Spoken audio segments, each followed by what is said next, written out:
President Joe Biden and his COVID-19 response team hold their regular call with the National Governors Association to discuss his administration's response to the pandemic to the Omicron variant and to hear from the governors on the needs in their states. At the White House, in Washington, D.C., Evelyn Hockstein, Reuters. President Joe Biden has pledged his government support to states grappling with a surge in coronavirus infections as the highly contagious Omicron variant continues to spread across the United States.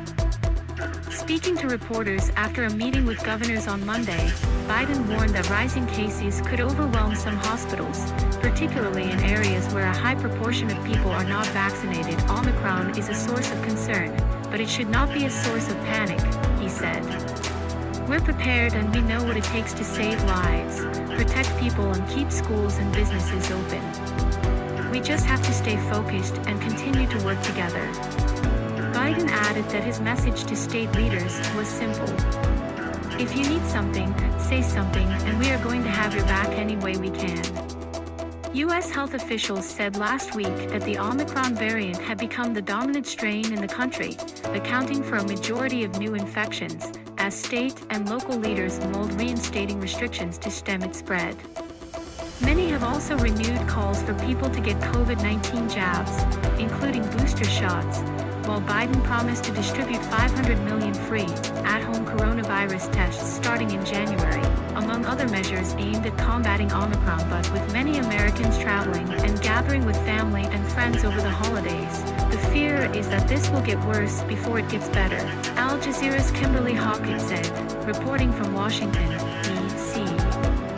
Hockett said that record 7-day infection numbers have been reported in several states, including New York, Hawaii, Delaware, and New Jersey, to rival rates not seen since the early days of the pandemic. This is a grave concern to public health officials because what this means is there's a strain on hospitals, she said, and what we're seeing in some states is record number of hospitalizations for children, particularly in the age group of under 5, who are not eligible for vaccinations in the United States. The concern is where this is headed because we're in the midst of a holiday period. On Monday, U.S. airlines canceled about 800 flights, the fourth straight day of cancellations.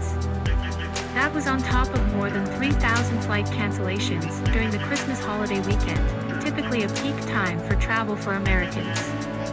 Top U.S. infectious disease expert Dr. Anthony Fauci urged people to avoid large New Year gatherings to reduce the spike in infections.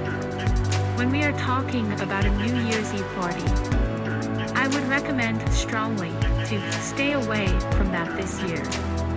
There will be other years to do that, but not this year, Fauci, who is also Biden's chief medical advisor, told CNN. In a separate interview with MSNBC, Fauci said the country should seriously consider a vaccine mandate for domestic travel. When you make vaccination a requirement, that's another incentive to get more people vaccinated. He said, the U.S. currently mandates that most foreign nationals traveling into the country be fully vaccinated against the coronavirus, but has not instituted one for domestic travel. An effort by the Biden administration to order workers at private companies and healthcare employees to be vaccinated against COVID-19, for example, has spurred a string of legal challenges.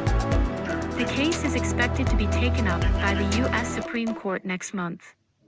Meanwhile, Biden on Monday promised to ease a coronavirus testing shortage, while acknowledging that his government's efforts have not gone far enough. Long lines have stretched outside some testing locations in recent weeks in parts of the U.S. Seeing how tough it was for some folks to get a test this weekend shows that we have more work to do, Biden said as he joined the call with the group of state governors. It's clearly not enough. If we'd known, we would have gone harder and quicker if we could have.